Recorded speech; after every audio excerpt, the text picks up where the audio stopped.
Welcome, dear listener. Today, we embark on a journey far beyond the mere summation of a book.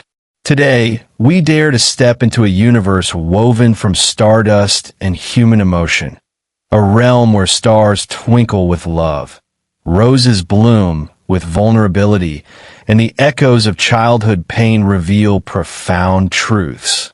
We are about to rediscover The Little Prince, a literary masterpiece that has captured the hearts of millions across generations.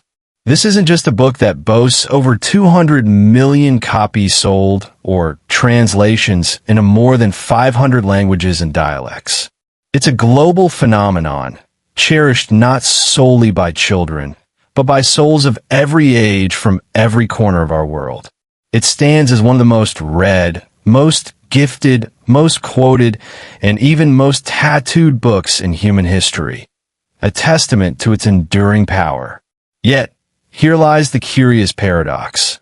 Many encounter its pages but never truly grasp its essence. They read it as a simple fable, a quaint story about a boy and his flower, perhaps a forgotten assignment from their school days. But this time, our encounter will be different. I invite you to delve with me into the intricate tapestry of its meaning, to explore every chapter, every subtle symbol, every carefully chosen word, every silent tear, and every vital lesson the author, Antoine de Saint-Exupéry, poured into its creation. He wrote it amidst the turmoil of war, with a heart heavy with sorrow, yet fueled by a desperate hope, to reawaken in adults the essential truths they had allowed themselves to forget since childhood. Why does this book resonate so profoundly? Because it speaks to the core of our being.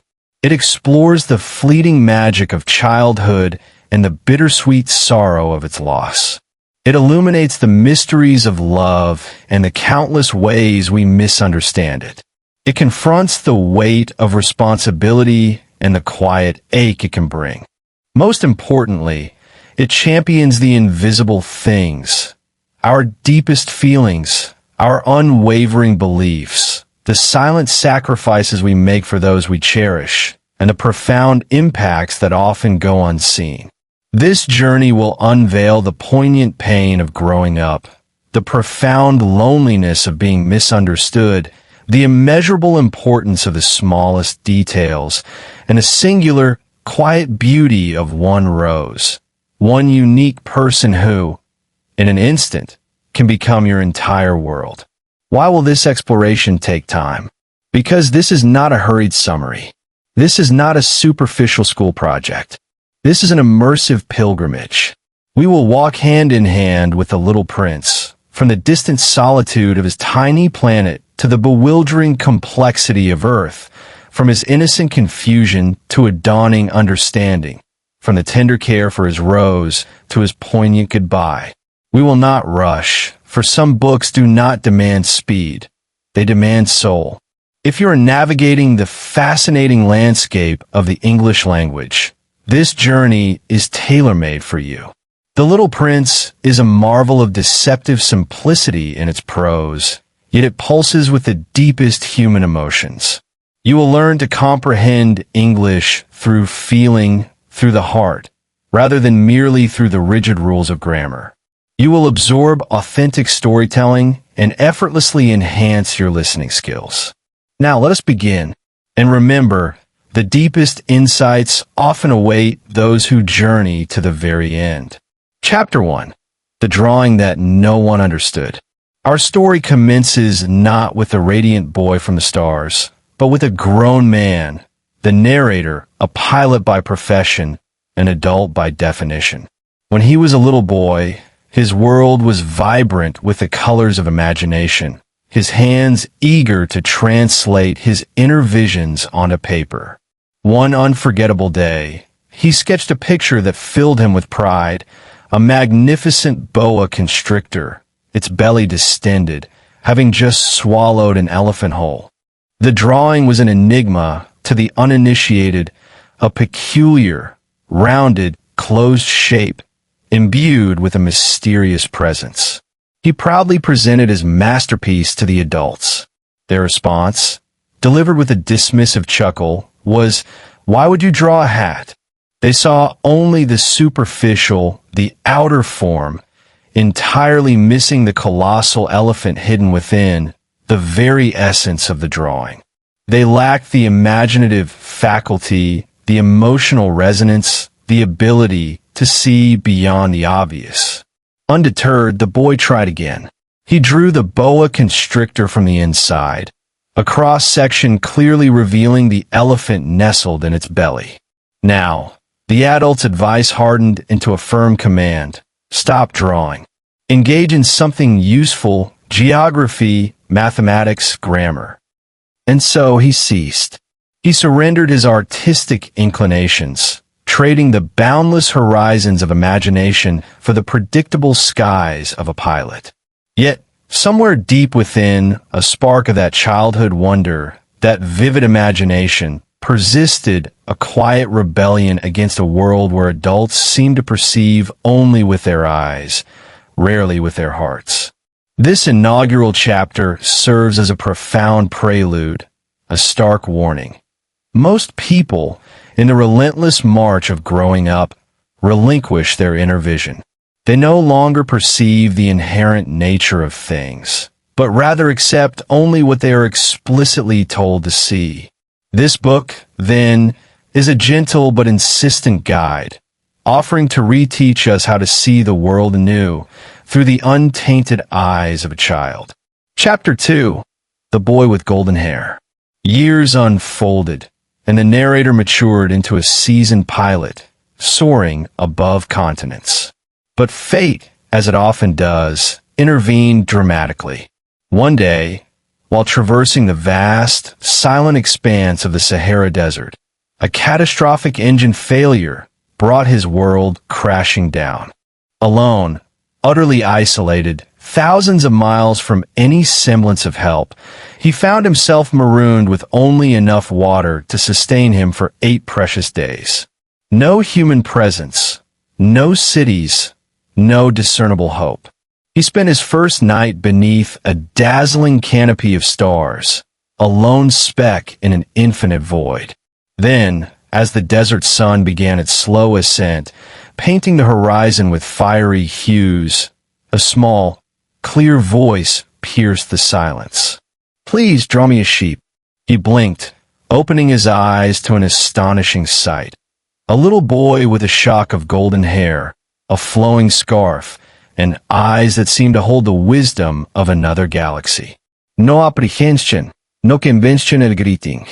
Just that peculiar, urgent request. The narrator was utterly dumbfounded. Who was this child? How had he materialized in the middle of nowhere?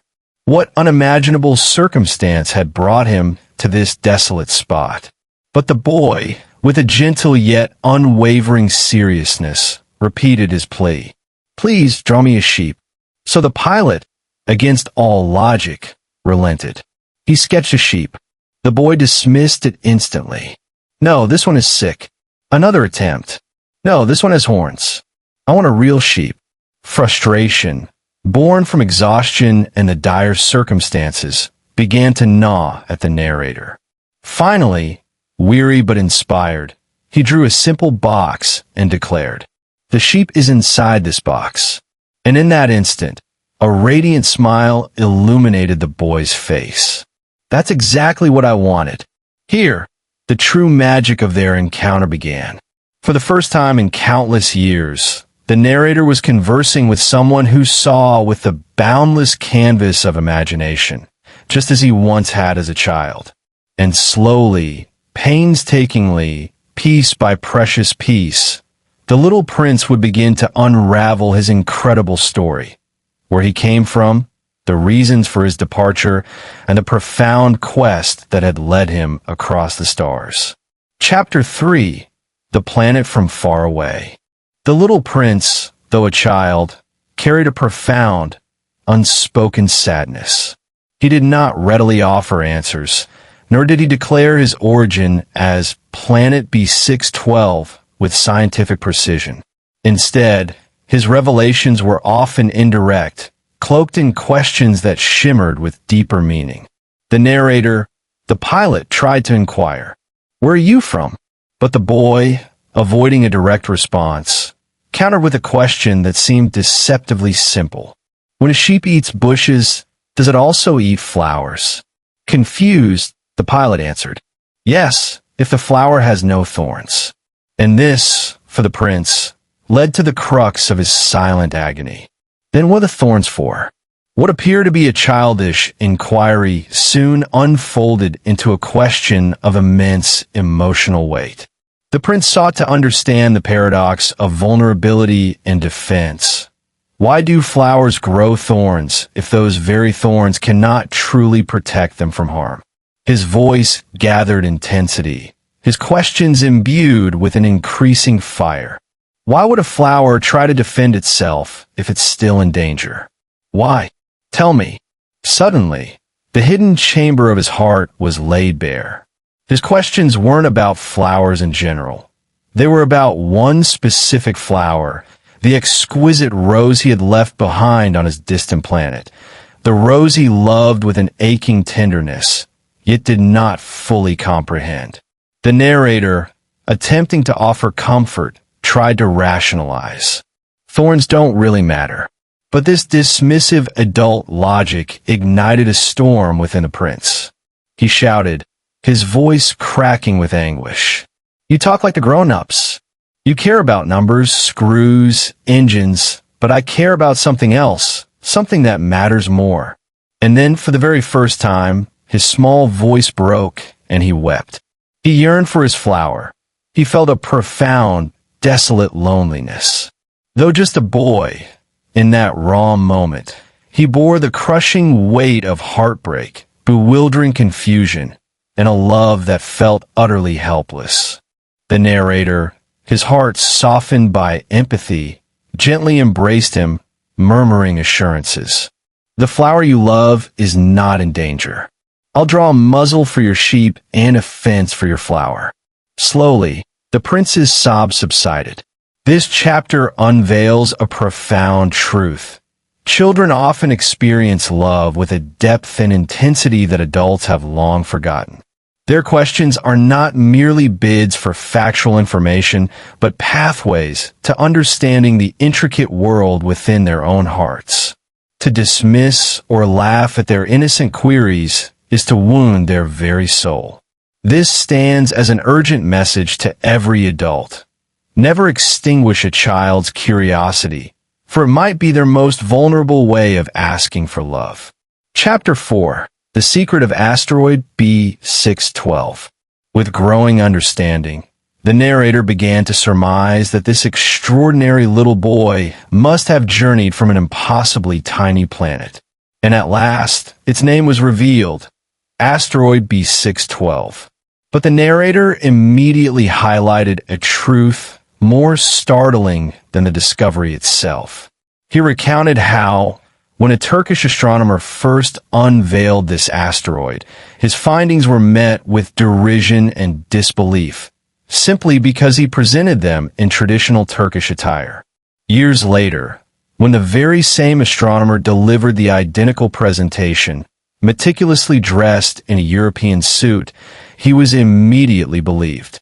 What chilling lesson does this impart? Adults, driven by superficiality, frequently accept or reject truths not based on intrinsic merit, but on outward appearances. They heed the authority of suits, not the wisdom of souls. They reverence numbers and statistics above genuine meaning and connection. The narrator poignantly observes, "Grown-ups like numbers. They ask how old you are, how much money your father makes, how much your house costs, but they never ask what makes you happy or if you like butterflies." This chapter pulses with a quiet sorrow. It starkly illustrates how the adult world often stifles magic with its relentless insistence on seriousness, how people willingly sacrifice imagination and wonder for the sterile pursuit of what is merely useful. But the Little Prince, and indeed this entire book, exists outside the narrow confines of utility. It speaks to the invisible, the intangible, the infinitely important aspects of existence. And so, The narrator concludes this chapter with an intimate address, a profound charge. I am telling you these details not for the benefit of the grown-ups, but for you, the true listener, because you understand what truly matters. You possess the capacity to see with your heart. This is your enduring reminder. Do not succumb to their ways. Stay soft. Stay curious. Stay awake to the wonders of the world. Chapter 5. The Baobabs and the Warning. Our understanding of the prince's home deepens, revealing its delicate nature. His planet is minuscule, so incredibly small that with just a few steps, he can witness the mesmerizing spectacle of a sunset, not once, but repeatedly, as the sun dips below the horizon again and again. Yet this idyllic miniature world harbors insidious, secret danger, the baobabs. These are not ordinary trees. They begin as innocent, unassuming seeds, easily mistaken for any other tiny sprout. But if allowed to take root and ignored, they transform into gargantuan, destructive monsters, their colossal roots capable of tearing the entire planet apart. Thus, it is the little prince's unwavering daily ritual, his solemn responsibility, to meticulously inspect his planet, identifying and uprooting these nascent baobabs while they are still small and manageable. Now, listen with particular intent, for this is far more than a tale about arboreal threats. This is a profound metaphor for the very architecture of our lives. Baobabs represent the insidious creeping of bad habits, the corrosive whispers of negative thoughts, the seductive pull of lies, the numbing embrace of laziness, the draining presence of toxic friendships, the crippling grip of self-doubt, the paralyzing chill of fear. They begin imperceptibly, a single small excuse, a forgotten dream, a subtle, negative influence. But if left unchecked, they burgeon, their roots spreading uncontrollably until they utterly devastate your inner world, your peace, your potential. This is why the Little Prince emphasizes it as a matter of discipline. The narrator echoes this wisdom, observing that a lazy person might allow a single baobab to grow too long, and that one oversight can indeed ruin everything. This chapter delivers one of the book's most crucial lessons. To safeguard your life, you must identify and pull out the baobabs early. Do not procrastinate until the problem swells into an unmanageable crisis. Confront it now. This is not merely guidance for children. It is a resonant wake-up call for every adult. For it is often not a single, grand calamity that shatters a life, but rather the cumulative neglect of countless small, seemingly insignificant issues. The chapter concludes with the narrator's solemn vow. I have warned you, and I've drawn the baobabs in painstaking detail so that you may never forget their lesson. Chapter 6. The Sunsets of Sadness. The Little Prince, in a quiet, almost whispered revelation, begins to speak of something strange, exquisitely beautiful, and deeply, profoundly emotional. Watching sunsets. I love sunsets. While I'm very sad, I like to watch them. The narrator offers a gentle smile, a simple acknowledgement. Sunsets are beautiful. But then, the prince utters a sentence that causes both the narrator and us, the listeners, to pause, to lean in, our hearts quickening. One day I watched the sunset 44 times. A shock ripples through the narrator. Asterisk 44? Asterisk he wonders, bewildered. The prince, his voice imbued with a quiet, knowing understanding, replies. You know, when one is so sad, sunsets help. Let us now truly grasp the hidden depths of this simple exchange. On Earth, bound by its relentless rotation, we are afforded but a single sunset each day, unless we embark on a swift journey to a new longitude. But the prince resides on a planet so infinitesimally small that by merely shifting his chair a few steps, he can witness the sun dip below the horizon again and again and again. That day, observing 44 sunsets meant that he was consumed by an unbearable, crushing sadness. He offered no explanation, shed no overt tears. He simply watched silently, patiently. And this, we learn, is how some hearts communicate their profound sorrow, not through words or cries, but through the silent communion with beauty. This chapter unveils a truth often overlooked. Sometimes, beauty itself becomes the very fabric of our survival in the face of overwhelming sadness. The prince did not scream. He did not plead. He did not articulate his pain. He simply watched the sky transform, its colors shifting and deepening, over and over, as if trying to decipher some internal fracturing, some unutterable grief.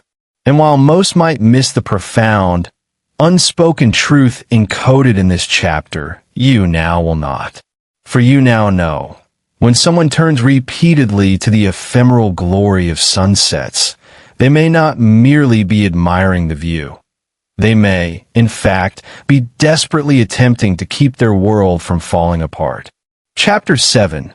The Argument, the Screw, and the Tears. This chapter plunges us into a visceral, deeply human moment. The narrator, the pilot, is embroiled in a desperate battle with his crippled airplane.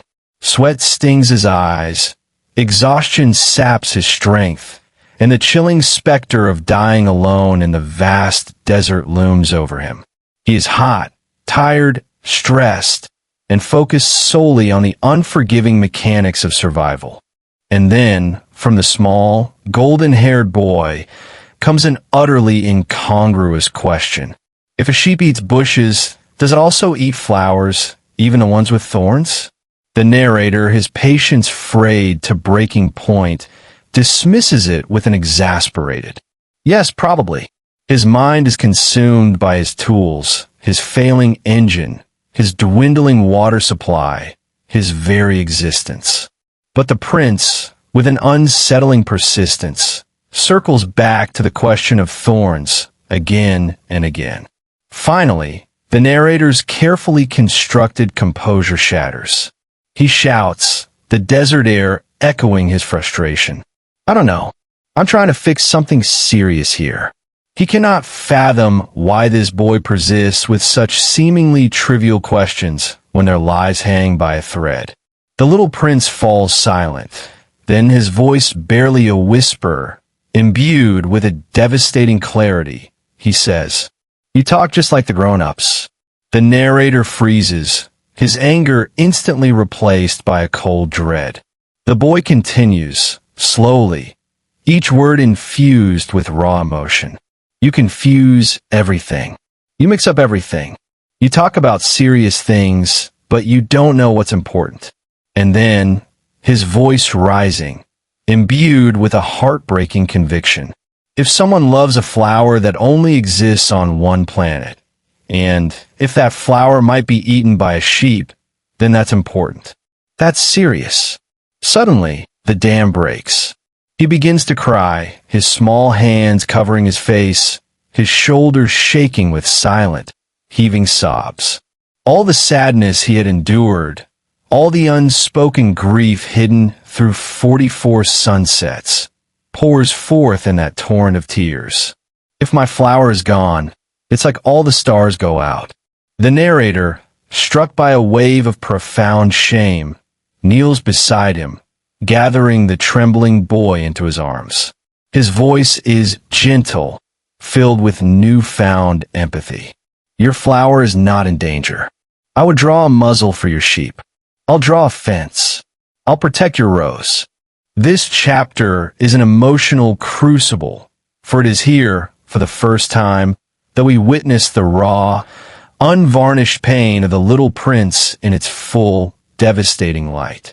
He cares nothing for engines, for screws, for the brutal pragmatism of survival. His entire universe, his fragile heart, is centered on one solitary flower on a distant planet, a flower that might not survive, a flower he left behind, a flower he loves still, with every fiber of his being. And this, we realize, is the poignant, often illogical, nature of love. Even when your own existence is imperiled, your primary concern, your only true anguish, is whether the one you cherish is safe. Chapter 8. The Rose Appears. At last, the full, poignant narrative of the flower, the beloved rose for whom the little prince has wept so many silent tears, unfolds before us.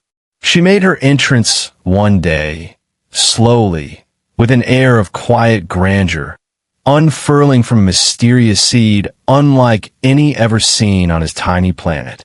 Initially, the prince was utterly captivated. She was breathtakingly beautiful, an embodiment of elegance and grace, her delicate petals unfurling one by one to reveal her splendor. But very soon, her voice joined her beauty. She was proud, undeniably so, and incredibly demanding. Her pronouncements were theatrical, laced with feigned vulnerability. "You haven't put a screen around me. Where there are tigers." The prince, ever earnest, tried to assure her that no tigers existed on his planet. Yet, she persisted with her dramatic declarations. "I don't like the wind. I need a glass dome. You must admire me." And the prince, caught between confusion and deep affection, diligently fulfilled her every request. But beneath the surface of his devotion, a quiet storm of doubt, pain, and mounting frustration began to brew. He couldn't fathom her behavior, her apparent lack of gratitude, her seeming preoccupation with admiration over genuine closeness. Yet, the poignant truth was far simpler. The flower was shy. She harbored a profound insecurity and, lacking the language to express her love directly, she donned a mask of pride and demanding airs. This chapter, in its understated way, is one of the most heart-wrenching in the entire book. It lays bare a brutal, universal reality. Sometimes, the very person we love the most intensely is also the one we inadvertently wound the deepest. This occurs not out of malice, but from a profound ignorance, an inability to love properly, to communicate effectively. The rose was not evil. She was vulnerable, fearful, and deeply insecure. The prince was not heartless. He was bewildered, trying desperately to navigate the labyrinth of her emotional defenses. And between these two beings, so deeply connected, yet so tragically misunderstood, a chasm of silence slowly widened. Chapter 9. The Farewell to the Flower. After countless days steeped in silent sadness, a heavy decision crystallized within the little prince's heart. He would leave his planet. His departure was driven not merely by escape, but by a profound yearning to understand the world, to comprehend the aching pain within his own heart. He would embark on a cosmic pilgrimage, visiting other planets, hoping perhaps to find solace, or even to forget the relentless throb of his sorrow.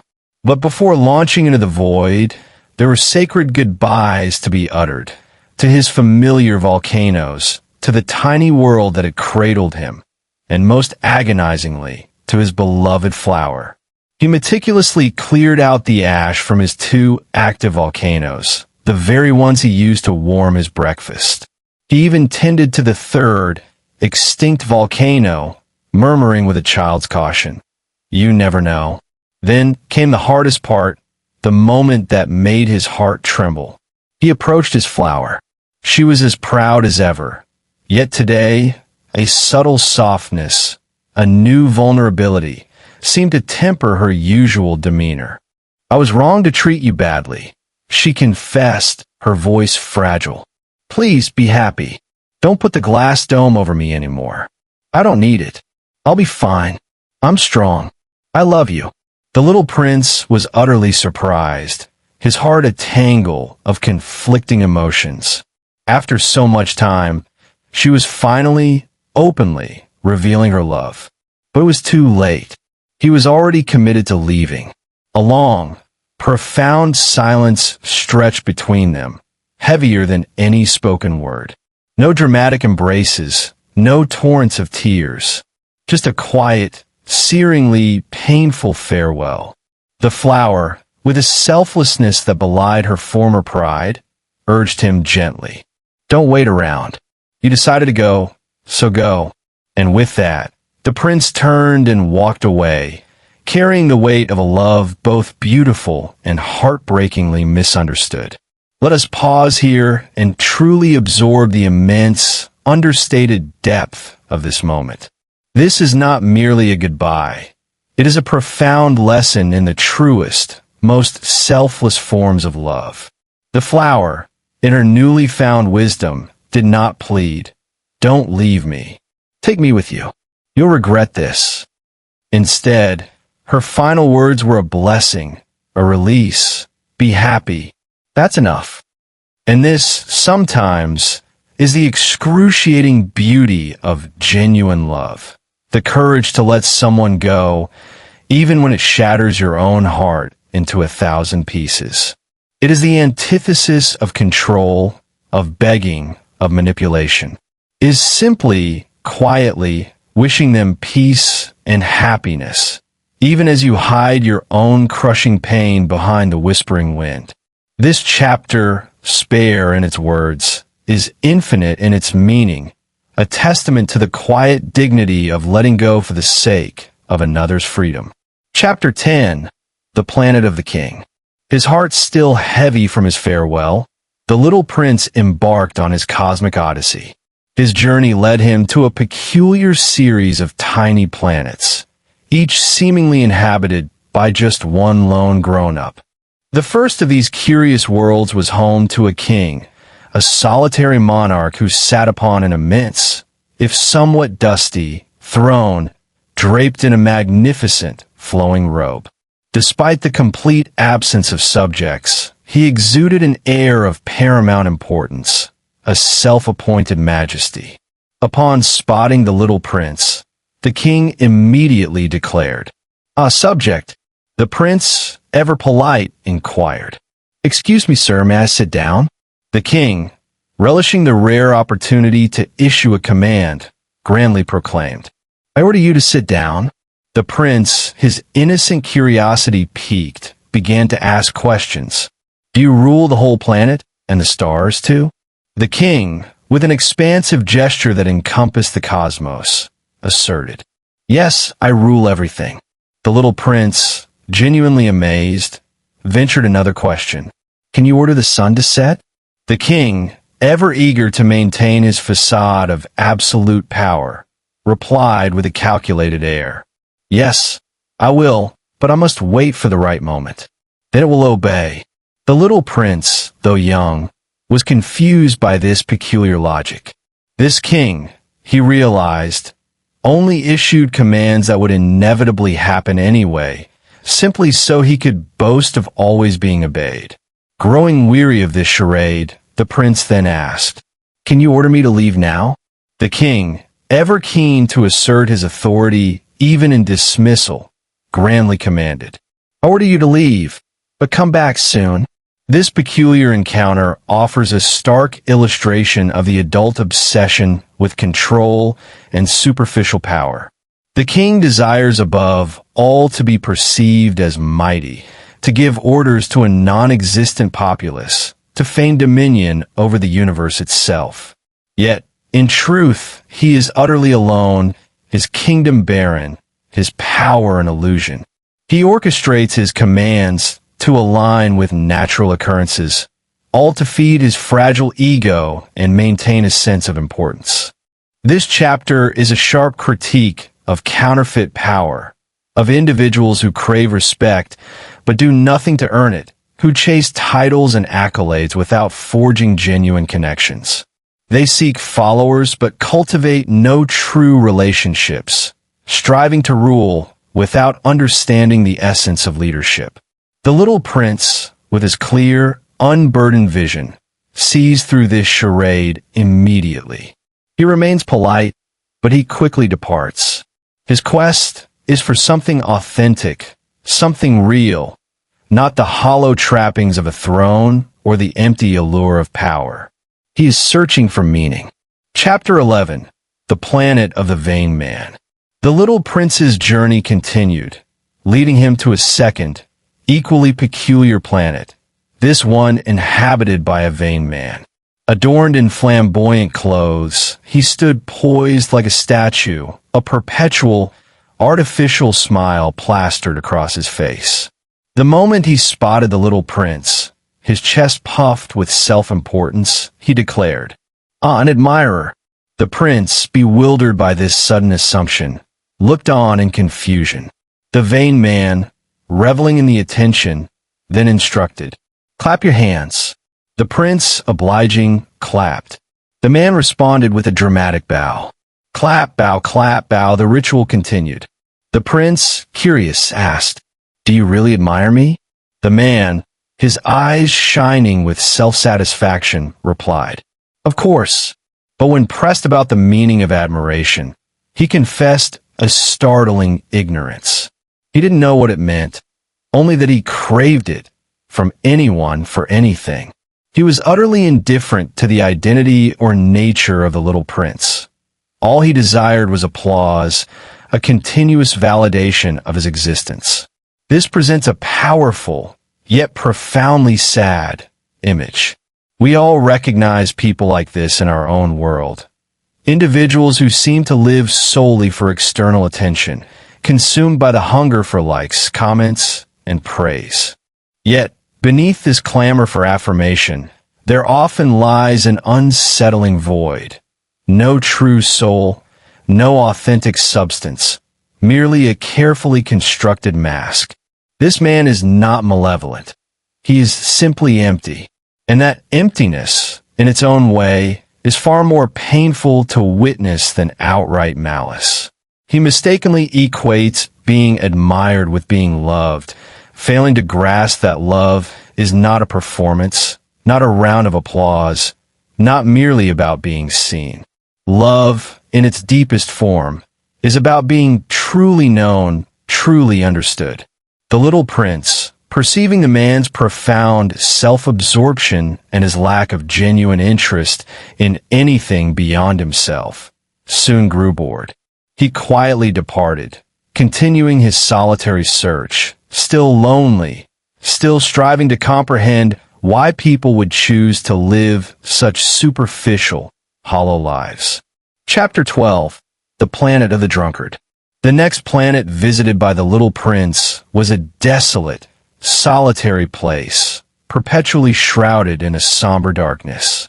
Upon his arrival, he found a man sitting quietly amidst a collection of empty bottles, clutching another full one in his hand. The prince, his innocent curiosity undimmed, inquired, "What are you doing?" The man, without looking up, responded dully, "I am drinking." "Why are you drinking?" The prince pressed. "To forget," the man mumbled, his voice thick with resignation. "Forget what?" "To forget that I'm ashamed." "Ashamed of what?" "Ashamed of drinking." The little prince was rendered speechless.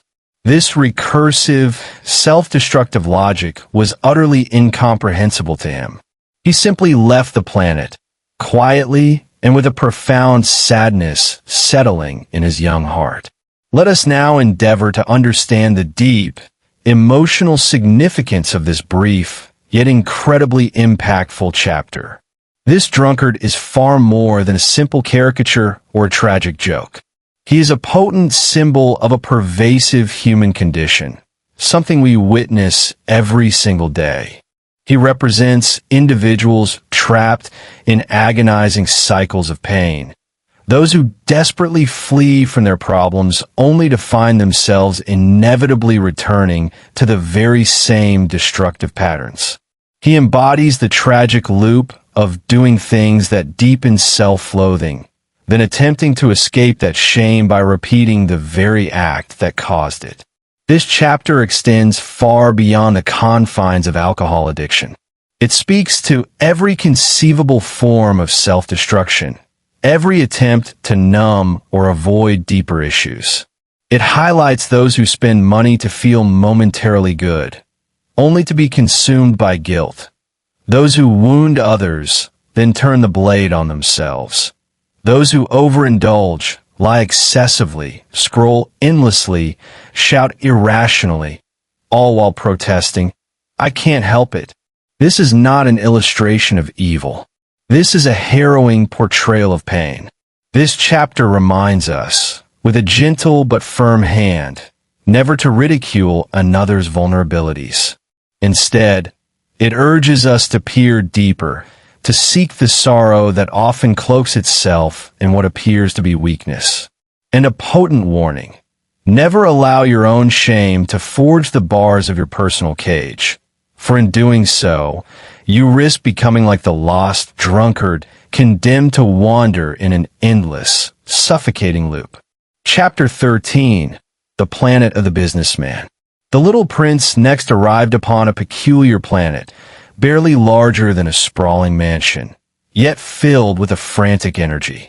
There, amidst piles of ledgers and scattered papers, he found a businessman.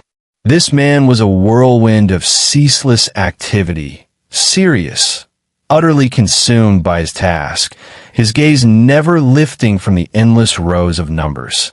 His world was a constant murmur of calculations, the rhythmic scratch of his pen on parchment. "Hello," the prince ventured, his small voice almost swallowed by the silence of the man's concentration. No reply. "Hello again." He tried, a touch louder. Still, the man remained oblivious, lost in his numerical trance. Finally, with a sigh of exasperation, the businessman looked up. "I am very busy," he snapped, his voice rough with disuse. "Do not disturb me." The prince, undeterred, asked, "What are you doing?" "I am counting the stars," the man declared, puffing out his chest with a peculiar pride. "Why?" "Because I own them." The prince's brow furrowed in utter confusion. "How can you own the stars?" "Because I thought at first," the businessman retorted, as if this were the most irrefutable logic in the cosmos. "That makes them mine. And what do you do with them?" The prince inquired, genuinely curious. "I put the numbers in a bank. I write them in a book. I keep them safe." Pause here. Take a deep, slow breath. This isn't merely a man counting distant celestial bodies. This is a profound, albeit harrowing, illustration of greed stripped of any joy, ambition devoid of purpose. The businessman never truly sees the stars. He doesn't gaze at their sparkling majesty, doesn't feel their ancient wonder. There is no love, no connection, no awe within him. He simply desires to possess them, to exert dominion, to stake his hollow claim. The little prince, in his profound simplicity, offered a piece of wisdom that cut to the very core of this man's emptiness. "I have a flower," he said softly. "I water her. I take care of her. She is mine because I love her, because I nurture her, because I am present with her. But you do nothing for these stars." This, then, is a monumental lesson about our modern existence. You do not truly own what you do not love. Mere possession, a title, a number in a bank account, none of these truly make something yours. It is the act of loving, of caring deeply, of being present and invested in something that forges an undeniable bond of ownership. The businessman on this sterile planet is not a figure of evil. He is, rather, a stark portrait of emptiness. He is obsessed with the mechanics of counting, yet has utterly forgotten how to feel. Chapter 14. The Planet of the Lamplighter. The next planet was astonishingly small, a mere speck in the vastness of space. It held only a single street lamp and a solitary man whose entire existence revolved around it. This lamplighter had but one task: to ignite the lamp when darkness fell, and to extinguish it when morning light broke. The prince, watching the rhythmic glow and fade, initially found this devotion beautiful. But he soon learned a harrowing truth. The planet was spinning faster and faster, its rotation accelerating to an unbearable pace. Now, a full day and night cycle lasted a mere minute. And so, the lamplighter was trapped in a perpetual dance of futility, forced to light and douse his lamp every 60 seconds. He had no moment for rest, no pause for a breath. The prince watched, transfixed by the relentless cycle. Light the lamp. Blow it out. Light it again. Blow it out. Why don't you stop? The prince finally asked, his voice echoing with genuine concern. The man, his face etched with weariness, replied simply, "Orders are orders." He was a kind soul, intensely loyal to his duty. But he was undeniably ensnared in a job that had long since lost all reason and meaning. Now pause here and truly feel this. This man, the lamplighter, is a poignant symbol of countless individuals in our contemporary world. People who work tirelessly, who adhere rigidly to rules, who obey instructions blindly, often without questioning the underlying purpose. But the world around them has undergone a seismic shift, and in the midst of this rapid change, no one bothered to ask the crucial question, is this still meaningful? Is this work still serving its intended purpose? The lamplighter is bone-tired, but he continues his relentless task because he believes implicitly in responsibility, in the sanctity of duty. And it is this unwavering commitment that earns him the prince's deep admiration. The prince mused, "He's the only grown-up I can truly talk to, because he thinks of others, not just himself." Even though the lamplighter is trapped in this absurd routine, he still brings light to his small world every single minute. And that, the prince declared, is truly beautiful. This chapter gifts us with a powerful, dual truth. There is indeed nobility in service, in fulfilling one's duties. But we must be ever vigilant not to lose our very soul in the name of that duty. Light the world, yes, but remember to carve out moments for rest, for reflection, and to ask yourself with brutal honesty, is this truly the best, most meaningful use of my precious time? Chapter 15, The Planet of the Geographer. The little prince's journey brought him to the sixth planet, a much larger sphere than any he had encountered before. Here, a geographer resided, a venerable figure seated at an enormous desk. He was engulfed by an ocean of books, maps unfurled across his workspace, and stacks of important-looking papers. The prince's heart swelled with anticipation. Finally, he thought, someone who studies the world. Perhaps this wise man knows about oceans, towering mountains, bustling cities, vast deserts. But the geographer's words were strangely unsettling. "I don't know," he stated, his voice dry and academic. "I'm not an explorer. I merely record what others tell me." The prince was utterly confused. "You don't go see for yourself?" he asked, incredulous. "No," said the geographer, drawing himself up with an air of self-importance. "I am far too important for such expeditions. Explorers tell me what they observe, and I meticulously write it all down." This revelation deeply shocked the prince. Then the geographer, shifting his focus, asked, "Tell me about your planet. Is there anything interesting there?" The prince, with a surge of pride, began to describe his unique flower. But the geographer, with a dismissive wave of his hand, interjected, "We don't record flowers. They're ephemeral." "What does ephemeral mean?" the prince asked, a sudden chill creeping into his heart. "It means something that doesn't last," the geographer explained matter-of-factly. Suddenly, the little prince fell silent, the words landing like a stone in his innocent soul. A heartbreaking realization washed over him. His beloved flower, the one he had left behind, might not truly live forever. She was delicate, fragile, intrinsically temporary.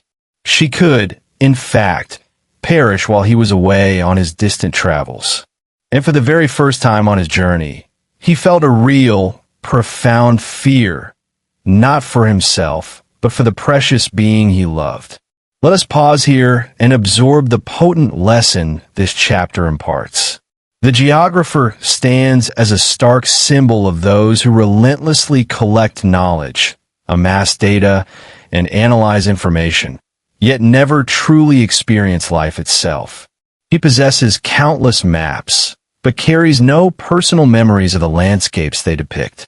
He meticulously writes about rivers, but has never felt the cool rush of their currents or the mud beneath his feet. He discusses the concept of permanence with detached academic rigor, yet utterly fails to grasp the true, enduring power of love. And this, truly, is a profound danger in our contemporary world. We tirelessly collect information, absorbing an endless stream of facts, but often at the cost of losing our capacity for genuine feeling. We chase data, metrics, and statistics, while tragically ignoring the whispers of emotion within ourselves and others. We are conditioned to believe that something isn't truly valuable unless it endures forever, believing only in the concrete and the everlasting. But some of the most breathtakingly beautiful things in life are, by their very nature, temporary. A radiant sunset that fades into night. The fleeting bloom of a flower. A perfect moment of shared love that passes. The bittersweet finality of goodbye. This chapter teaches us a vital, painful truth. Do not wait until something precious disappears from your life to realize it was everything.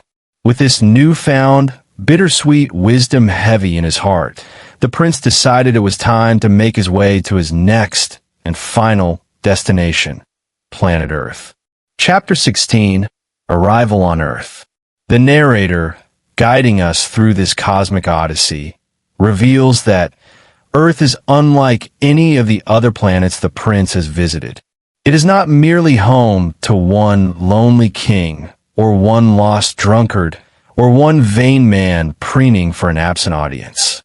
No, Earth teems with hundreds of kings, thousands of frantic businessmen, millions of vain people, and billions of adults who, tragically, have forgotten how to truly see. It is a world saturated with rigid rules, scarred by ancient wars, divided by artificial borders, governed by relentless routines, controlled by intricate systems, obsessed with endless numbers, and deafened by ceaseless noise. But, the narrator adds, with a whispered promise of hope, it is also brimming with astonishing beauty, vibrant life, and profound secrets. If only you know where to look. The narrator paints a vivid picture of just how teeming, how crowded Earth truly is. He tells us that there are 2 billion adults, and if they were all to stand pressed close together, packed like sardines in a tin, they would occupy a space no larger than a city square. In short, the Earth is vast, sprawling, and overwhelmingly populous. And yet, even amidst this massive, complicated, bustling planet, the little prince lands quietly. He arrives invisibly, unnoticed, a tiny, solitary figure in the vast, silent heart of the desert. Just as the narrator himself would land years later, his plane broken. He doesn't touch down in a sprawling city, or within the gilded walls of a palace, or among throngs of people. He lands utterly alone, and that, in itself, is deeply symbolic. Because even though Earth is overflowing with people, a profound and pervasive sense of loneliness often afflicts its inhabitants. We live amidst crowds, yet we feel a gnawing disconnection. We are surrounded by others, yet perpetually searching for that one soul who truly understands us. This chapter marks a quiet entry, a gentle landing, but it sets the stage for the most powerful, most transformative moments that are yet to come. For now, the little prince is here, on Earth, and his story is about to change forever. Chapter 17, The Snake in the Desert. As the prince wandered through the endless, shimmering expanse of the desert sand, he encountered a golden snake. It was thin and smooth, its movements fluid and silent, almost liquid. It appeared small, almost delicate, yet radiated an undeniable, ancient power. "Good evening," the prince greeted, his voice bright in the vast silence. "Where are the people?" The snake, with a slow, almost regal tilt of its head, replied, "In the desert." "You are alone here." "I am alone too," the prince agreed, a quiet echo of the snake's words. The golden creature fixed its gaze upon him and murmured, "I can help you go back to where you came from." The prince was momentarily confused. "You can? How?" The snake, its voice a low, sibilant whisper, replied, "Anyone I touch, I send them back to the earth they came from." "You speak in riddles," the prince observed, a hint of wonder in his tone. The snake offered a subtle, knowing smile. "I saw them all." This might seem like a brief, mysterious conversation, almost an insignificant detail, but it holds monumental importance. For this snake, in its quiet power, represents death. Not in a frightening, violent, or malevolent way, but in a profound, quiet, spiritual, and even gentle sense. The snake is not present to inflict harm upon the prince. It is a potent symbol, a silent promise, a pathway home when the destined moment finally arrives. And the prince, with his innocent wisdom, understands this. He feels no fear toward the snake. He simply knows that there is, indeed, a path leading home, waiting for him when he is truly ready. Let's meticulously break this down with the care it deserves. In ancient stories and universal symbols, snakes have frequently represented transformation, the delicate transition between life and death, serving as guardians between worlds. This moment in the desert is not an ending. Rather, it is the quiet, profound beginning of something much larger, a new understanding. The prince does not choose to use the snake's offer yet, but he now possesses the vital knowledge. There is a way to return, not merely physically, but spiritually, to his beloved flower, to his distant planet, to the deep, resonant love he left behind. And you, the reader, the listener, must remember this truth. We all have a snake in our personal story. A moment of return that awaits us. Not a return to the past, but a profound, often spiritual return to truth, to our deepest essence. Chapter 18. The Prince and the Echo of Loneliness. As the little prince continued his solitary journey across the vast face of earth, he stumbled upon a small, unassuming flower with only 3 petals.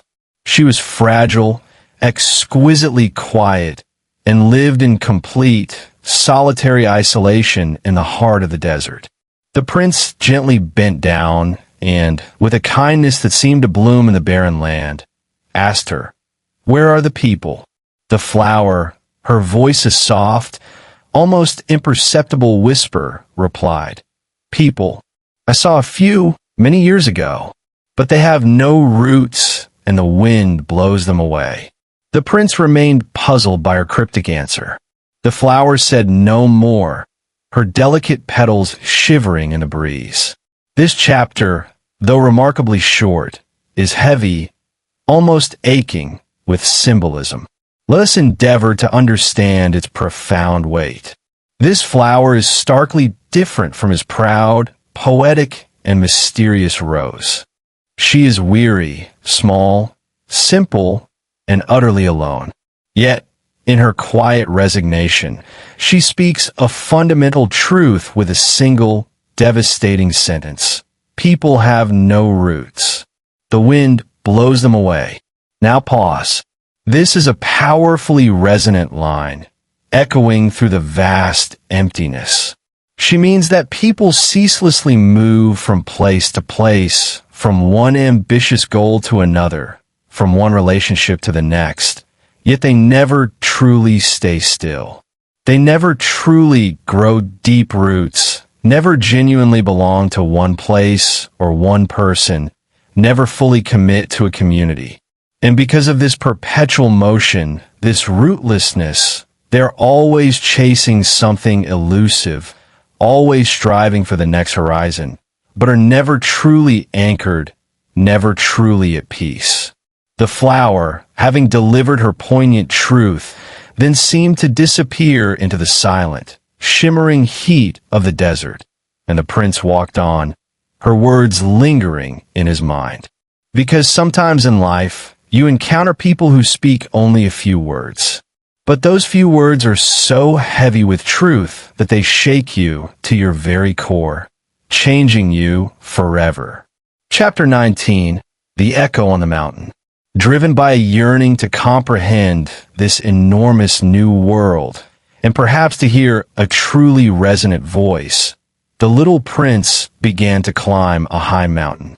On his own tiny planet, his 3 small volcanoes had barely reached his knees. But here on Earth, the mountains were colossal, ancient giants scraping the sky. He climbed and climbed, his small legs burning, until he finally reached a peak. Into the vast, swirling wind, he shouted, "Hello." A voice answered, distorted and multiplied. "Hello, hello, hello." He shouted again, his small voice filled with a desperate hope. "Who are you?" And the voice, mocking in its repetition, repeated, "Who are you? Who are you?" The prince's brow furrowed. "Be my friend," he pleaded, a raw vulnerability in his tone. "I am alone." And the echo, relentless and cruel, repeated, "I am alone. I am alone." He listened carefully, straining his ears, but the only voice he heard was his own, bouncing back from the indifferent stone, a chilling mirror of his solitude. Let us now explore this moment deeply. This chapter, comprising only a few lines, is nonetheless one of the most painful in the entire book. It lays bare a universal human experience that most people encounter at some point in their lives. The searing pain of speaking to the world, crying out for connection, only to hear the hollow sound of your own voice reflected back. You yearn for genuine connection. You long for someone to truly reply, to engage, to acknowledge. You desire love, understanding, a warm and present being. But instead, you are met with only echoes. People, it seems, don't really answer you. They merely bounce your voice back, a pale reflection, an empty affirmation of your own words. And in that stark, isolated moment on the mountain, the prince realizes a devastating truth. Earth is vast, undeniably immense, yet it is also profoundly lonely. That is a feeling countless individuals in today's interconnected yet disconnected world can deeply relate to. You message someone, pouring out your heart, and they reply with a single, dismissive word. You try to open your heart to share your deepest self, and are met with a crushing silence. You strive to love, to connect, and yet you feel utterly alone in return. And the prince, he doesn't cry. He doesn't scream in frustration. He simply keeps walking, his small figure disappearing into the vastness. Because sometimes in life, you simply have to keep going, keep moving through the deafening silence, before you can hope to find someone who truly listens, truly hears, truly understands. Chapter 20, The Garden of Roses. And now, the moment that utterly shatters the little prince's innocent heart. He was walking through vast, green fields, his thoughts still consumed by his beloved Rose back home. In his memory, in his heart, she was special, utterly unique, one of a kind in the entire universe. She herself had told him, with a touch of charming vanity, "I am the only Rose in the universe." And he, in his boundless love and trust, had believed her implicitly. But then, he turned a corner, and his small world crumbled. Before him lay an entire garden, an overwhelming tapestry of roses. Hundreds, thousands, all in vibrant bloom, all breathtakingly beautiful, all heartbreakingly, just like his Rose. He stood there, frozen, his breath caught in his throat, his eyes wide with a dawning, terrible realization. He whispered quietly, his voice barely audible, "They all look like her." And then, with a heavy, broken voice, the words tearing from his soul, he uttered, "I thought I was rich because I had one unique flower, but I have nothing. She's not unique. She's just like all of them." The pain, sharp and excruciating, hit him with the force of a physical blow. His heart, so full of pure love, broke into 1,000 pieces.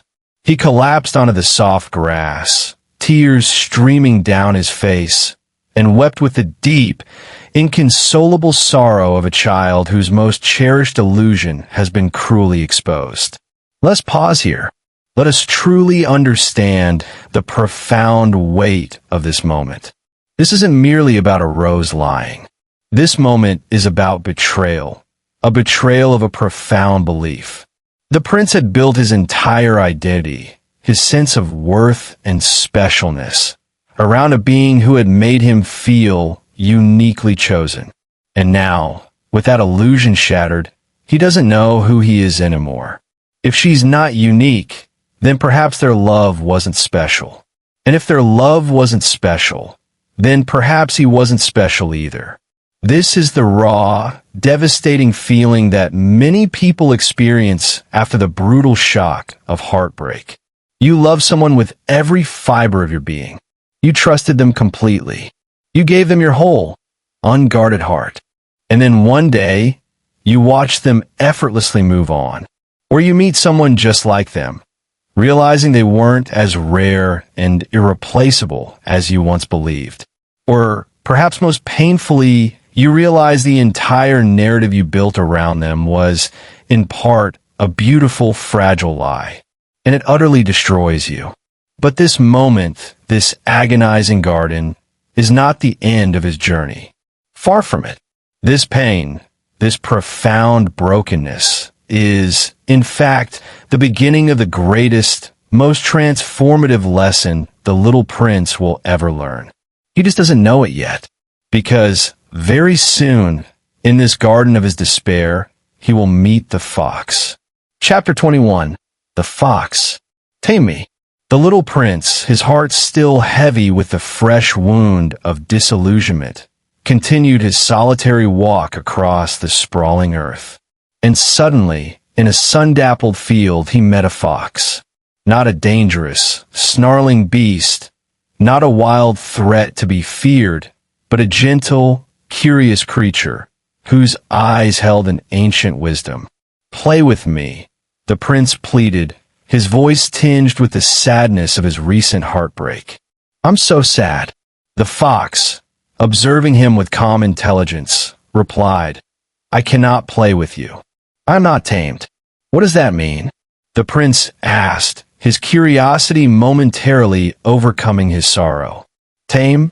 And the fox, in a conversation that would forever alter the course of the prince's story, began to explain. To tame, he began, means to create a profound bond. You become special to me. I become special to you. We create something together that didn't exist before. He continued, his voice soft but resonant. To me, right now, you are just a little boy like 100,000 other boys. And I am just a fox like 100,000 other foxes. I have no need of you, and you have no need of me. But if you tame me, he paused, his gaze fixed on the prince. We will need each other. You will become utterly unique in the world to me. And I, in turn, will be unique to you." The little prince listened, the fox's words slowly beginning to illuminate the shadows in his heart. "I'm beginning to understand," he said, a glimmer of comprehension in his eyes. From that day forward, the prince sat with the fox every single day. At first, he kept a respectful distance. Then he drew a little closer, then closer still. Each day, the wise fox imparted another piece of this sacred ritual of connection. "You must come at the same time each day," the fox instructed. "That way, my heart will begin to expect you. That way, I will know when to prepare my heart for joy." And slowly, tenderly, the two of them tamed each other. They didn't speak much in those silent, sun-drenched afternoons. They simply sat together in the grass, quietly, feeling the invisible thread of connection grow stronger and more vibrant between them. Then, inevitably, the time came for goodbye. The little prince, his own heart now intertwined with the fox's, announced, "It's time for me to go." The fox, its eyes filled with a bittersweet sorrow, said, "Yes, and now I will cry." The prince was surprised, almost hurt. "But it was your idea," he protested. "I never meant to cause you pain." The fox, with a gentle, sad smile, replied, "Yes, but because you tamed me, my life is now full of color. And that joy," he implied, "is worth the pain of separation." And then, as a final, precious gift, the fox shared his profound secret, a truth that would guide the prince's heart forever. It is only with the heart that one can see clearly. What is essential is invisible to the eye. And finally, you become responsible for what you have tamed. Let's pause here, for this chapter is not merely important. It is, without doubt, the most powerful and transformative lesson in the entire book. The fox is not teaching the prince how to play a game. He is, with infinite wisdom, teaching him how to truly love. Here is the profound meaning of the fox's words. Love is not about owning. It's not about superficial appearances or about the grandiose idea of being the only one. Real, enduring love is built slowly, deliberately, brick by brick, through shared time, through consistent presence, through cherished rituals, and through a deep, empathetic understanding. When you consistently give someone your time, when you wait for them, when you're patient with them, when you grow alongside them, they become, quite simply, irreplaceable. And with this revelation, this profound awakening, the prince finally remembers his rose. She may not, in fact, be the only rose in the entire universe. The garden proved that.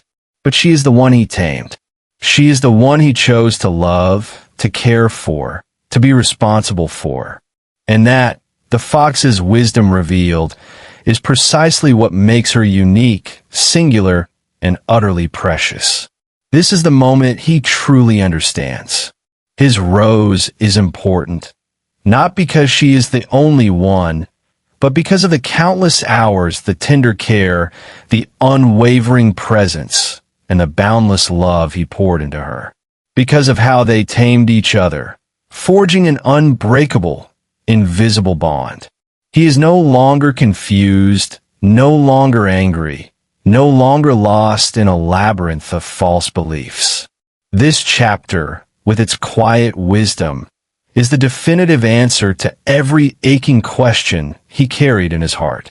Chapter 22, The Railway Switchman. After his poignant goodbye with the wise fox, the little prince resumed his journey, a newfound clarity in his step. He soon encountered a railway switchman, a man whose sole duty was to control the trains that relentlessly thundered across the earth. The switchman, a figure of measured responsibility, explained, "I send trains to the right or left. Some trains hurtle one way, others roar in the opposite direction. The prince watched, mesmerized, as the trains roared by, a blur of motion and sound. He saw the faces of passengers inside, gazing out the windows. Children, their small faces pressed against the glass, their eyes wide with wonder. And adults, staring ahead, their expressions uniformly busy, serious, and profoundly tired. "Where are they going?" the prince asked, a genuine query in his voice. The switchman shrugged, a weary gesture. "They don't even know," he replied. "They're just in a hurry. Always in a hurry. Why are the children looking outside?" The prince pressed, sensing a deeper truth. "Because children always know what they're looking for," the man replied, a rare, soft note in his voice. Now, this may appear to be a quiet, almost understated chapter, yet it holds another powerful, universal message. Let me explain its profound depths.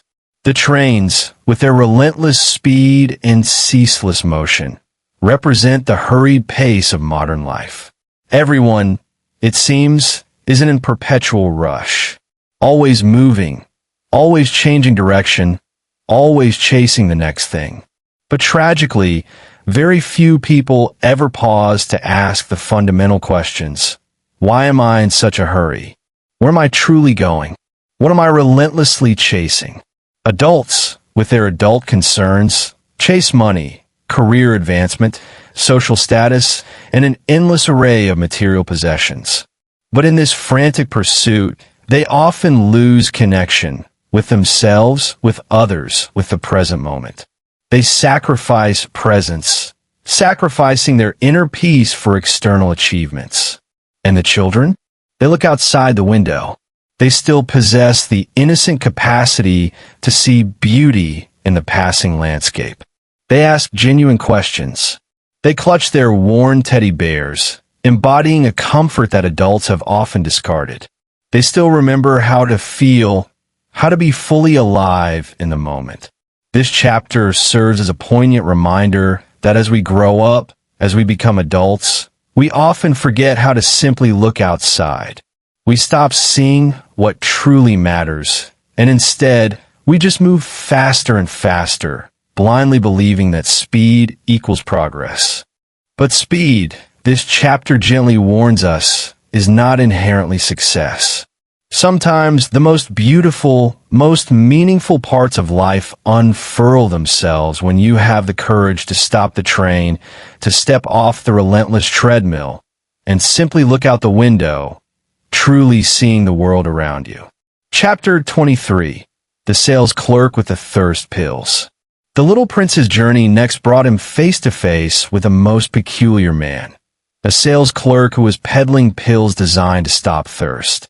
"Take one pill a week," the clerk announced with practiced efficiency, "and you won't feel thirsty anymore." The prince was understandably confused. "Why do you sell this?" he inquired.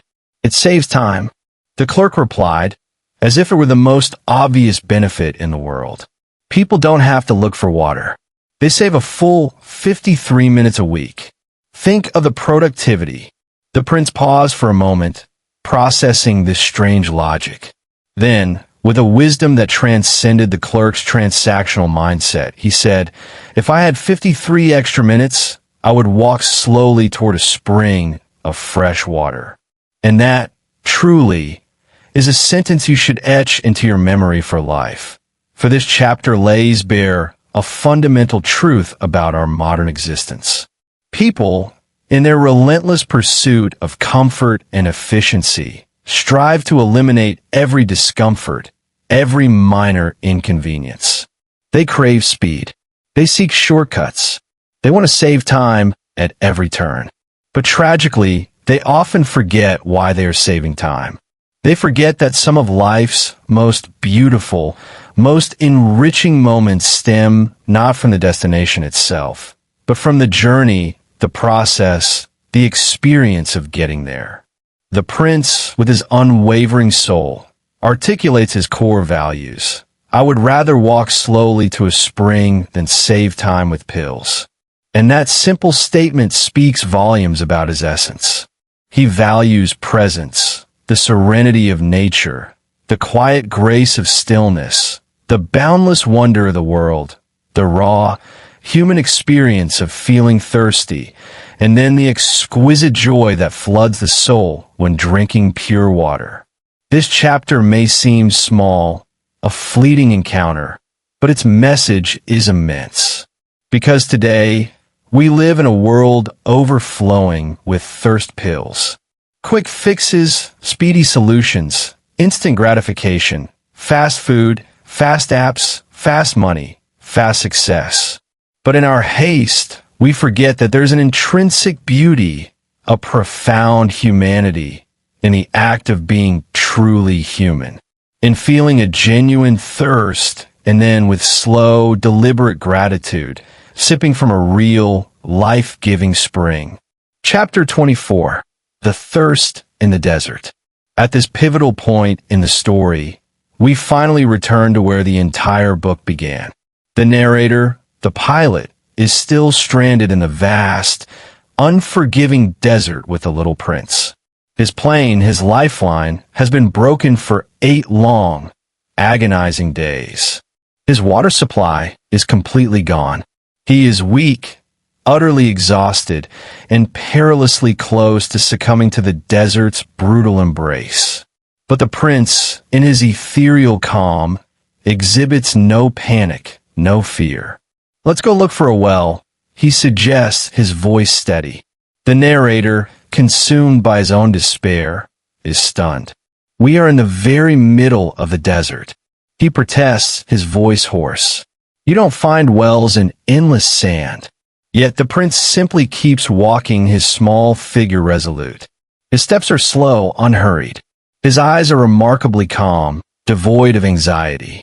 His heart, the narrator senses, is full of a profound silence, but absolutely no fear.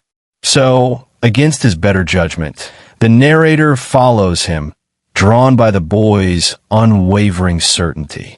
As they trudge through the shifting sands, the narrator observes the boy's delicate face. And then, a heartbreaking realization strikes him.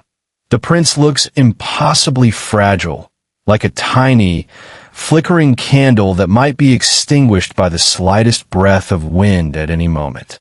Now, pause here and truly grasp the depth of this chapter.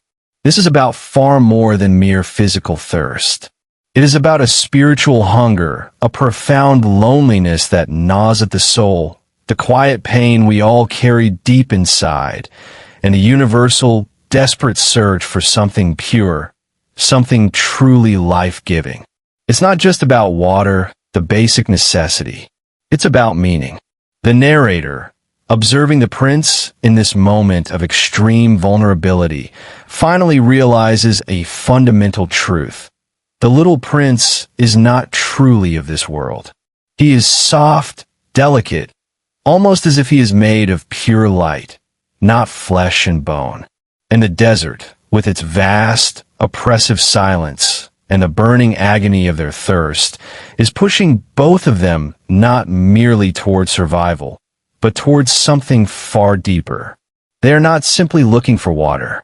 They are looking for truth, something real, something profoundly refreshing, something that will remind them we are still alive, and our existence means something. Chapter 25. The Hidden Well. After walking through the entirety of a long, star-filled night, finally, as the first rays of the sun began to paint the horizon, they found it, a well. It wasn't merely a rough hole gouged into the sand. It was an ancient, beautifully stone-built well, complete with a weathered rope and a creaking pulley, like something conjured from the pages of a forgotten fairy tale.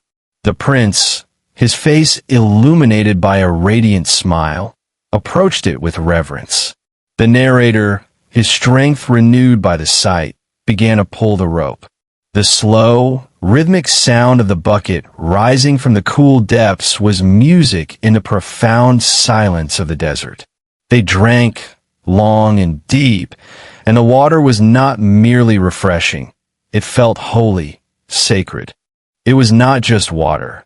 It was a profound gift, a powerful reminder that even in the deepest, most desolate dryness of life, there is still something pure, something miraculously life-giving, waiting patiently beneath the surface, yearning to be discovered. Now, listen with your whole being to what the little prince says, a truth he has earned through his journey.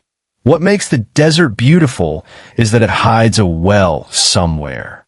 This single sentence is one of the most powerful and enduring truths in the entire book.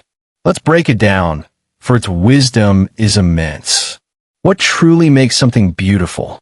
It is not its superficial surface, its external decoration, or its immediate appearance. Rather, it is the invisible, often hidden, gift concealed deep within its core, a gift that often requires effort, patience, and a searching heart to uncover. Just as people may often present a facade, appearing cold or quiet on the surface, beneath that exterior, they frequently carry a universe of unexpressed love and silent pain. So too can life, at times, seem dry, mundane, or utterly devoid of meaning, yet invariably conceals profound purpose and beauty if one possesses the courage and determination to dig deep enough. Even a vast, desolate desert, seemingly barren and lifeless, secretly holds springs of living water for those with the perseverance to keep walking, to never lose hope. And this, precisely, is the profound lesson that chapter has meticulously unfolded. True beauty, the kind that resonates with the soul, emerges not from the visible or the easily perceived, but from the invisible threads that bind us, from the quiet whispers of the heart, from the things we can only feel, not touch or see. As they rest, sharing a moment of quiet reflection, the wise little prince offers another poignant observation. The people where you live grow 5,000 roses in one garden, he says, his voice soft with ancient understanding, but they still don't find what they're looking for. And yet what they seek could be found in a single rose, a unique bloom, or even in a solitary drop of water. Let that resonate deeply within your spirit. This truth, spoken by a child from another star, illuminates the predicament of modern life. We ceaselessly search, constantly chasing after everything that glitters, perpetually wanting more. In this relentless pursuit, we frequently forget that sometimes the very thing we need most profoundly is already right here with us. It might be the quiet presence of love, the comforting companionship of a small friend, the simple, life-sustaining purity of a glass of water, or the restorative power of a moment of genuine silence. And it is precisely at this juncture that the narrator, the pilot stranded in the vast Sahara, finally begins to grasp the depths of this wisdom. He is no longer merely a pilot, a man preoccupied with mechanical failures and geographical coordinates. He has been transformed, quietly, profoundly, into a devoted student of the prince's boundless wisdom. Yet as one chapter closes, another, far more heart-wrenching, begins. The prince, his lessons imparted, his purpose on earth nearing its culmination, is preparing to return to his own tiny world. Chapter 26, The Goodbye. Now, the narrative truly begins its heart-wrenching descent, destined to break your spirit in the most beautiful way. The narrator, having finally repaired his ailing plane, approaches the prince, a hopeful smile on his face, believing their shared ordeal is nearing a happy end. You'll be safe now, he assures the prince, thinking of rescue in return. I can go back home. But the prince, his gaze distant, is not smiling. He is quiet, a profound stillness emanating from him. I'm going back too, he replies, his voice barely a whisper, imbued with a longing for home. Back to my planet, back to my flower. The narrator, utterly bewildered, struggles to comprehend. How? What do you mean, going back? And then the prince explains, his voice is soft, almost ethereal cadence. He has a plan, a necessary step to shed his earthly vessel. He will let the golden snake, that enigmatic creature from chapter 17, bite him gently. This, he believes, will allow his spirit, light and unburdened, to leave his physical body and make the long journey back to his distant planet, back to his beloved Rose. The narrator is horrified, a primal fear seizing him. No, that's dangerous. He cries out, desperation in his voice. That's death. But the prince remains serene, his composure unshaken by the weight of earthly fear. Don't be afraid, he says calmly, a wisdom far beyond his years in his eyes. It will only look like I'm dying. My body will fall, yes, but that's just a shell. I'll be going home. He continues, his words a gentle but firm instruction. You mustn't come when it happens. It will make you sad, and you'll think I'm gone, truly gone, but I'm not. My body is too heavy to take with me. Let's pause here, for this is undoubtedly one of the most profoundly emotional scenes ever penned in the annals of literature. The prince, facing what humanity calls death, is utterly unafraid. To him, death is not an ending, not an obliteration, but a glorious return. He is merely shedding a temporary guise to go back to his Rose, to take care of her, to be reunited with the one he tamed and for whom he feels an unbreakable bond. He is not fleeing. He is simply going home, completing a sacred journey. And what grants this chapter such astonishing power is its utter lack of theatrical drama. It is quiet, gentle, saturated with an almost unbearable love and an inexplicable peace. That night, as the desert sky stretched endlessly above, the little prince, resolute and calm, walks into the vast expanse of sand. The narrator, heavy-hearted, watches from a distance, a helpless witness to an inevitable farewell. And then, in a moment of profound stillness, the snake bites. The prince falls silently to the earth, a tiny figure against the enormity of the cosmos. There is no cry, no shriek of fear, only an absolute, poignant stillness. The narrator, propelled by a desperate surge of love and grief, runs to him, but it is too late. The boy's body is already still, an empty vessel. He kneels beside him, the vastness of the desert mirroring the chasm in his soul, and weeps. He weeps like a man who has lost not just a child, but his best friend, his wisest teacher, his guiding light in a world suddenly plunged back into shadow.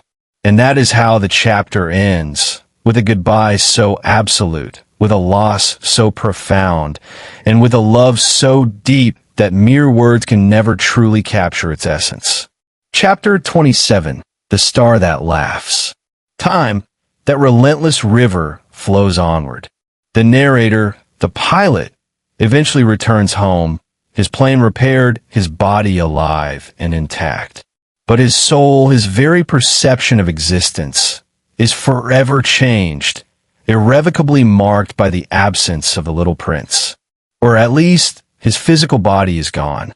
The narrator recounts to us what transpired that morning, after the snake had delivered its gentle, spiritual parting. He searched for the boy's body, but it had vanished. Gone. No footprints, no lingering sign, nothing to mark its passage. And in that moment, a quiet certainty settled upon him.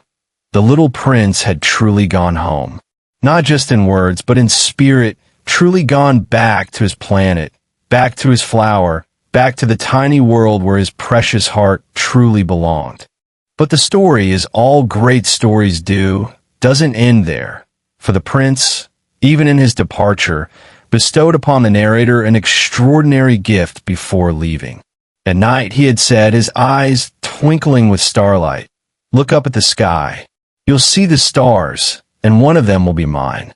You won't know which one, but it doesn't matter, because every time you look, you'll hear my laugh, and it will be as if all the stars are laughing with me. Let that beautiful, haunting image settle deep within your heart. The narrator confirms, with a wistful smile, that the stars are no longer silent for him. When I look up, he says, his voice thick with emotion, I hear a child's laughter from the sky. Now, let us pause once more and truly absorb the immense power of this final chapter. It is a profound meditation on grief, on the enduring nature of memory, on the boundless resilience of love, and on the invisible thread that, once woven, can never truly break, even after someone is physically gone. The Little Prince did not bestow upon the narrator money or conventional advice or any tangible gift that could be held in the hand. He gave him something eternal, a way to remember that transcends absence, a way to love even in the face of loss, a way to see and experience the world differently, forever changed. And now, the narrator, in an act of profound generosity, passes that sacred gift onto us. If you ever travel to the desert, he implores, his words echoing across the vastness of time and space, and you meet a little boy with golden hair who doesn't answer your questions directly, you'll know it's him. Please, write to me, because I never want to forget. And then, the story culminates with a simple, poignant drawing, a picture of the exact landscape where the prince fell, where he disappeared. The narrator states, his voice full of an almost desperate longing. This is the place where he disappeared. Don't forget it. He draws it like a map, not just of a physical location, but of a passage, a spiritual guide, so that you too might find your way back, if only in your heart. And he finishes with this final, resonant sentence, not answering, but inviting, look at the sky. Ask yourself, did the little prince return to his planet? Did he go back to his flower? He deliberately leaves the question hanging, unanswered, because he desires for you to feel it, to look up at the stars tonight and listen, with an open heart, for that joyful, eternal laugh. Now that you have journeyed through this entire story, now that you have walked beside the prince, drunk water from the well of shared humanity, tamed the wise fox of connection, and watched the stars with him, let me reveal what this story is truly about. Not as a mere summary, but as an urgent, gentle reminder for your own life. This book, you see, is not simply for children. It is first and foremost for every grown-up who has, somewhere along their journey, lost their innate imagination, who forgot how to love softly and without reservation, who carelessly walked away from someone they once painstakingly tamed. It is for those who came to believe that money and material possessions were more important than the simple, priceless presence and genuine connection, who meticulously counted numbers and managed ledgers, but never truly watched the breathtaking beauty of sunsets. It is for those who forgot how to simply sit quietly in the grass and feel the earth beneath them, or who stood at a window, hearing only the hollow echoes of a life unlived. This book, above all, is about your Rose. Yes, your Rose. That one unique person in your life that you have carefully, patiently tamed. The one you have invested your invaluable time in. The one who is undeniably imperfect, flawed, but profoundly special.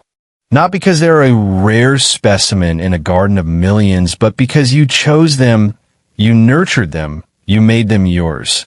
And now, you understand the weight and beauty of that truth. You are forever responsible for what you tame, even if they are physically far away, even if you had to say goodbye, even if they exist now only as a precious, shimmering memory.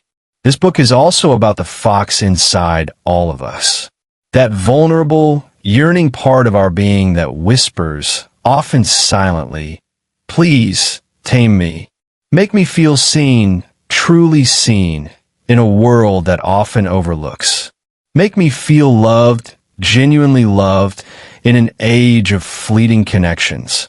Make me feel special, uniquely special, amidst the deafening noise and clamor of existence.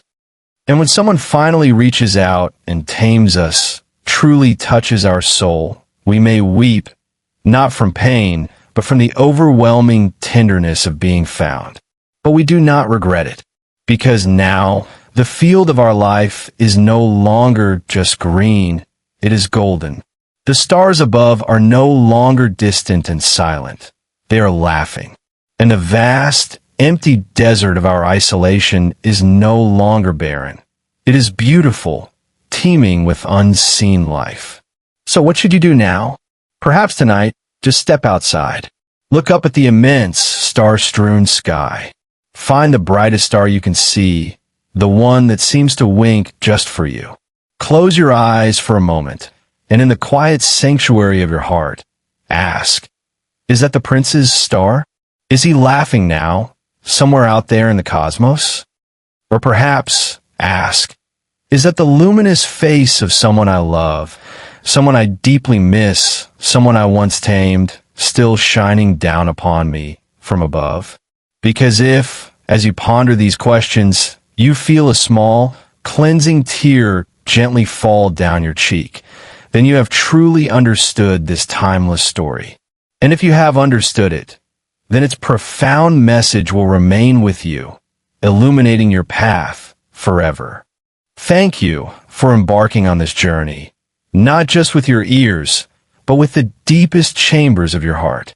If this story moved you, if it reminded you of someone precious, if it made you yearn to love more gently, to live more slowly, to see the world not just with your eyes, but with the profound insight of your heart, then this was far more than just a book summary.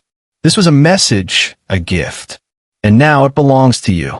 So please, never forget the prince. Never forget the wise fox. Never forget your unique rose. And never, ever forget the sky. Because now, whenever you look at the stars, they will laugh just for you. If this story touched your heart, I invite you to share your reflections. Did you feel it? Did it resonate with you? I'd truly love to hear what this experience meant to you. For more powerful stories that not only enrich your English, but have the potential to change your life, consider joining this community. Because some stories, like that of the little prince, truly stay in your heart forever.